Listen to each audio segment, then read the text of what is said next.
International, www.netivyahinternational.org.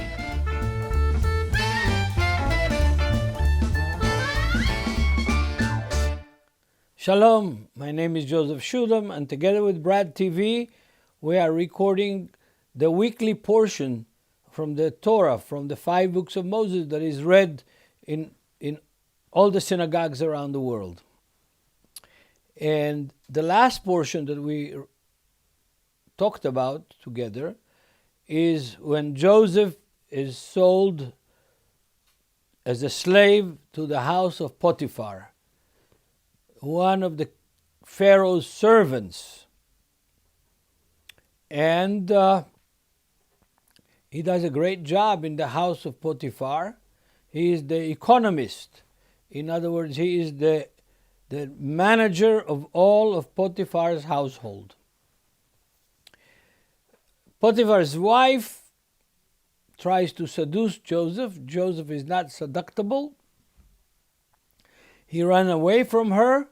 She catches his coat and she accuses him of the opposite. She accuses him of trying to seduce her. And he ends up in jail.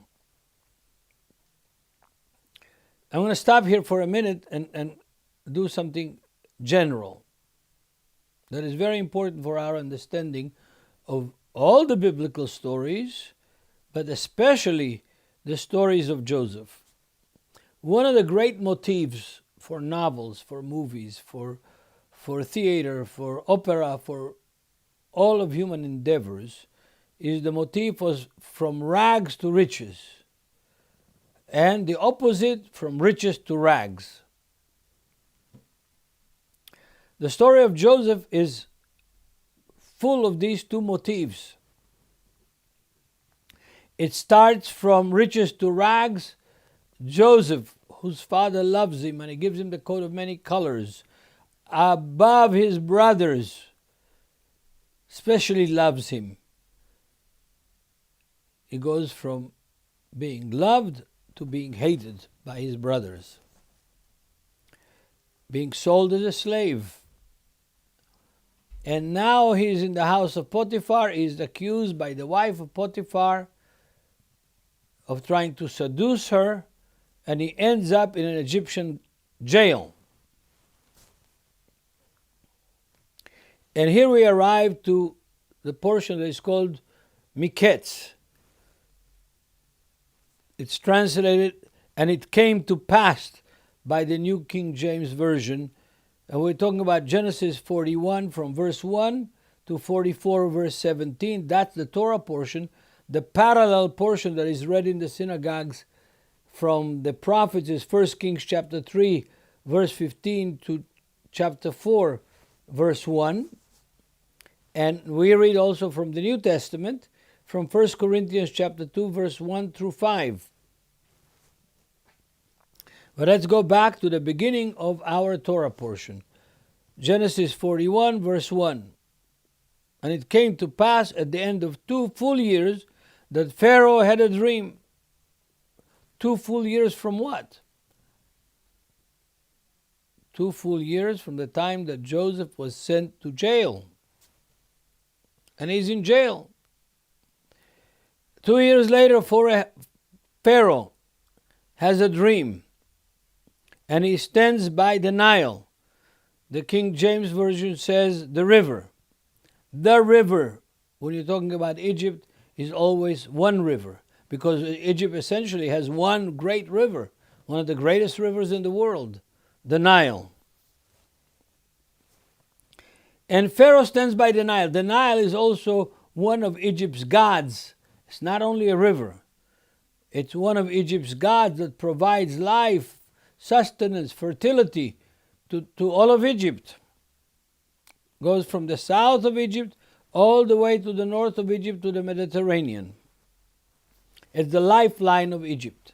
And Pharaoh stands by the river, and suddenly there come out of the river 7 cows.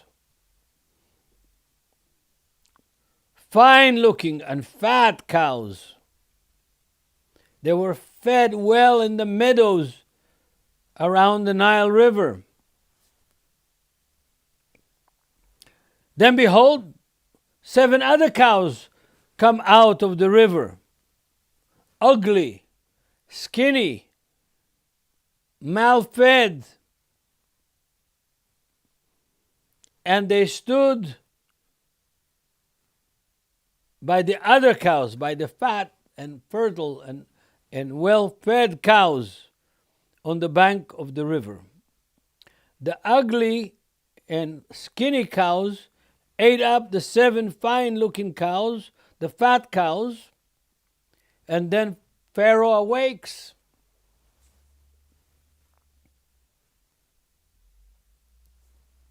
Verse 5 of chapter 41.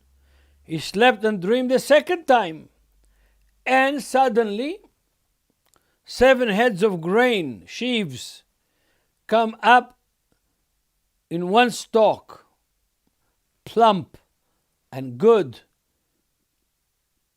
grain on those sheaves. Then behold, 7 thin heads, blighted, skinny, weak, dried up by the east wind, sprung up out of the ground. And the 7 thin heads, skinny heads, devoured the 7 plump and fertile and full heads. So Pharaoh wakes up, tries to understand the dream, is not able to understand the dream, and in the morning, Pharaoh was disturbed. His spirit was troubled. And he sent to call all the magicians and the wise men of Egypt to come and help him understand the dreams. But there was no one among Pharaoh's wise men to help him understand the dreams and interpret the dreams for him. Then the chief butler of Pharaoh comes with an advice. He says, I remember my sins of the past. When Pharaoh was angry with his servants and put me in jail,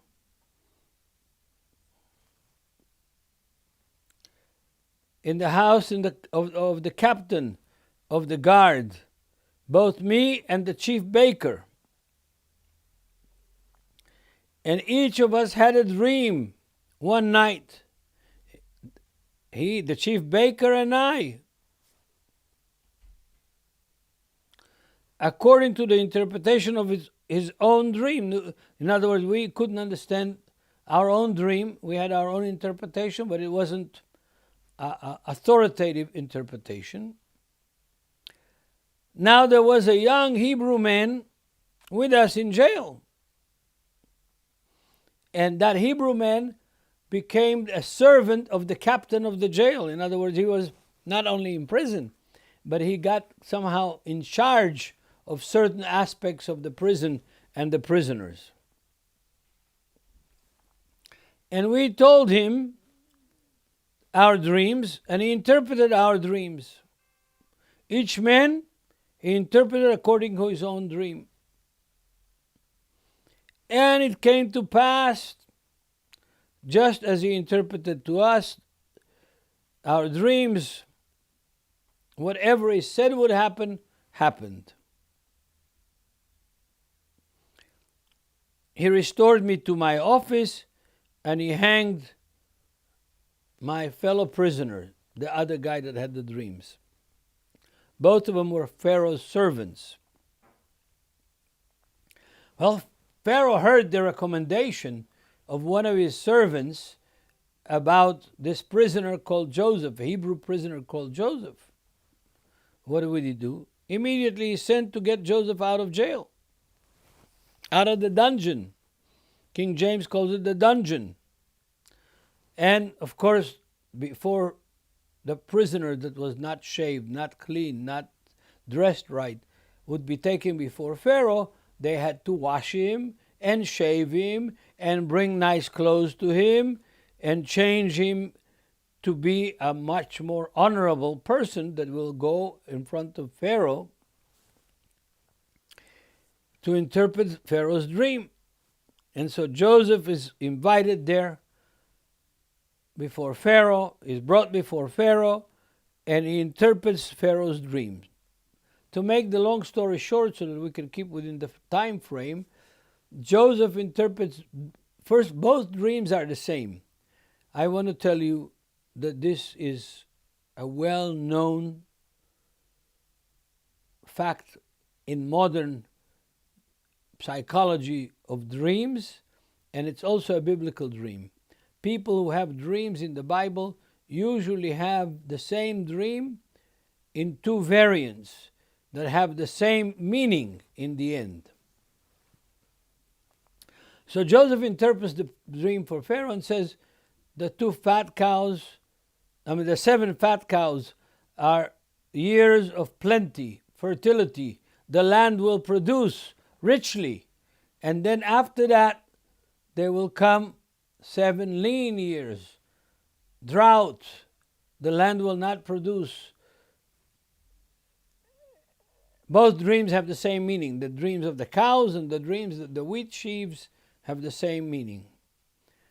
The lean years, the lean cows devour the well-fed fat cows and the fat grain.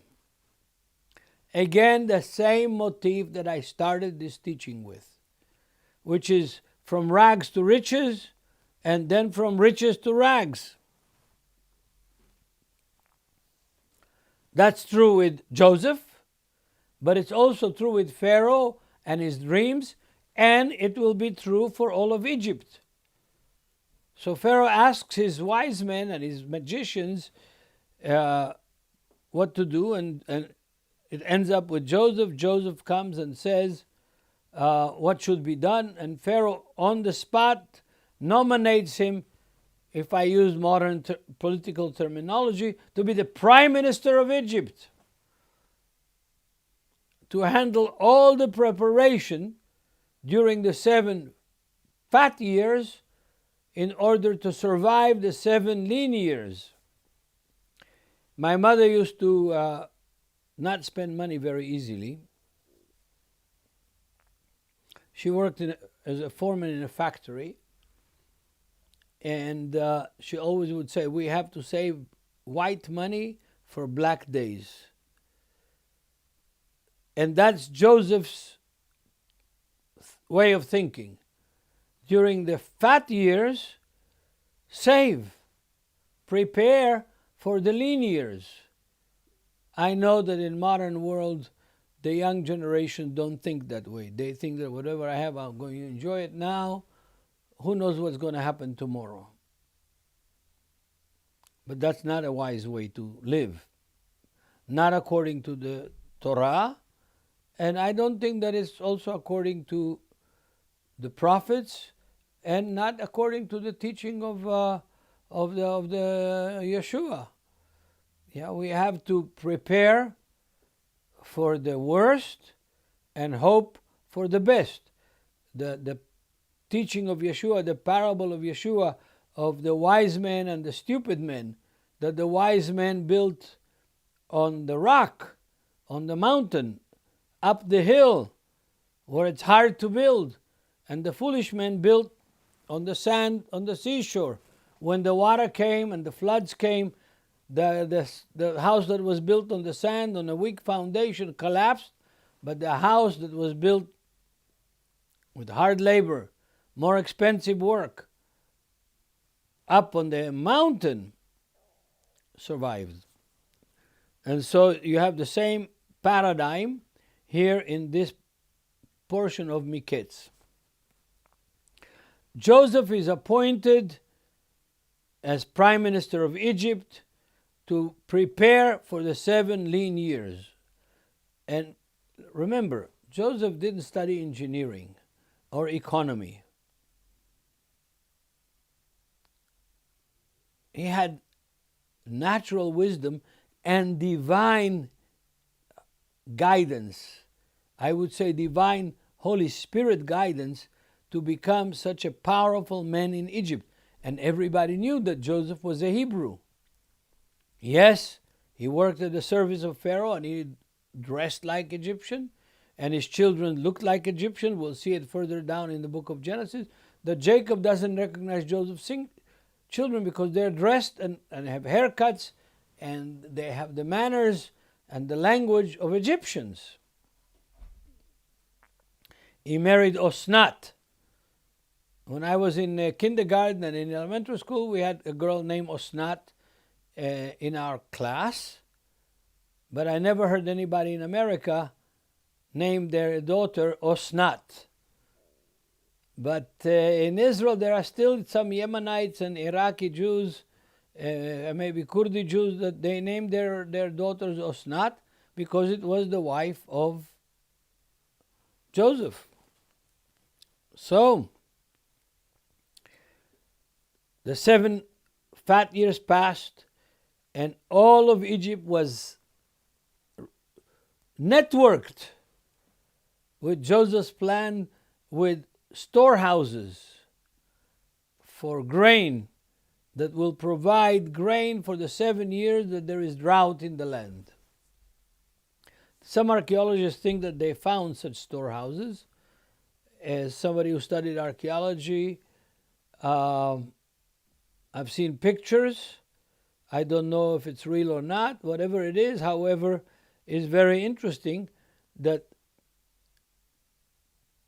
the biblical narrative is that Pharaoh was so enamored with Joseph's wisdom and with his plan for the survival of Egypt that he allows Joseph in the end to bring his family to Egypt. But that's going to be in the next Torah portion. In this Torah portion, what happens is that when there is drought in Egypt, that means that the whole Middle East has drought. Especially in the land of Israel, the land of Canaan. And Jacob, like his forefathers, like Abraham, and in time of drought, where do you go to get food? In Egypt. Why is Egypt fertile in the time of drought? Because Egypt doesn't depend on rain, it depends on the Nile. And the Nile is a very special river. It starts in the southern hemisphere and it ends in the northern hemisphere, in the Mediterranean. What happens when we have summer here? What do they have in Ethiopia, in Tanzania, in Rwanda, in Uganda, in Zimbabwe? What do they have? They have their winter. The rain falls in Africa when we are in summer here. We don't have any rain in the land of Israel for months out of the year. But they have in the southern hemisphere, winter time, rain. And the Nile River is one of the only huge, big rivers, major rivers in the face of this earth that flows from south to the north, almost straight line from the south to the north. So when it gets to Egypt, which is in the northern, most of it is in the northern hemisphere, when you get to Egypt, that means that it's the flood time in the summertime, because the water comes from the winter of the southern hemisphere to the northern hemisphere.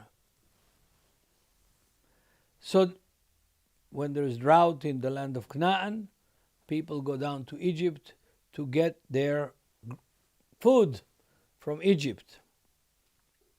So Jacob sends his sons to Egypt to get food.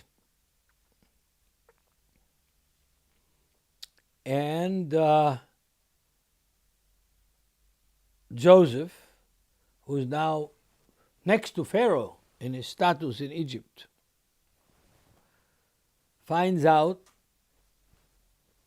recognizes his brothers, and a very interesting saga starts over here. Joseph doesn't tell them that he's Joseph. They think that Joseph died. They reported to Jacob, their father, that Joseph was devoured by a wild animal, and they dipped his coat of many colors in blood of one of the sheep and presented it to Jacob, and Jacob thinks that Joseph is dead. And they don't know that Joseph is alive. And they couldn't even imagine that God would take Joseph out of the pit of the dungeons of the Egyptian prison and put him in this high position next to Pharaoh. Nobody was higher than Joseph next to Pharaoh. The story of Joseph is a parallel story to the Messiah, to Yeshua. And we're going to talk about this in the next lessons, because Joseph, whom God blessed with dreams and with visions, prophetic dreams of what's going to happen, becomes hated by his own brothers. And even his father and his mother criticized him for these dreams, and they said, "What do you think? We're going to bow down to you? You're going to be the sun, or we're going to be the stars, and we're going to be dancing around you and bowing down to you?" Not going to happen. But it's going to happen.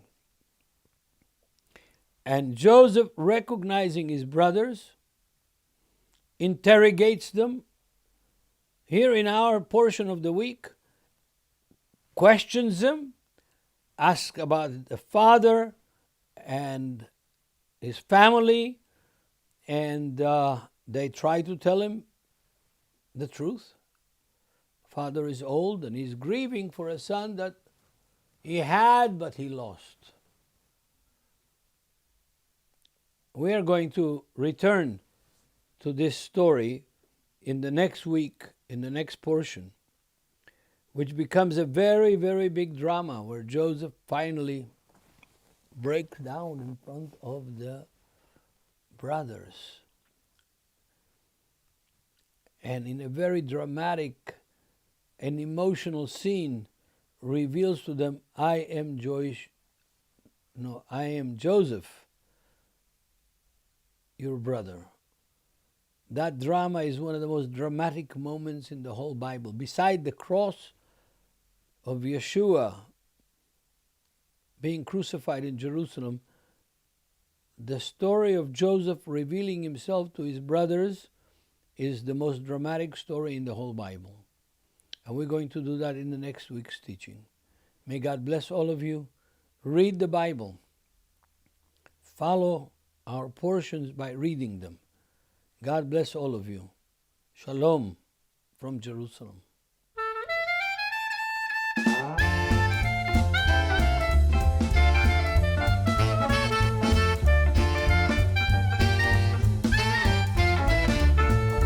Netivyah International, www.netivyah international.org.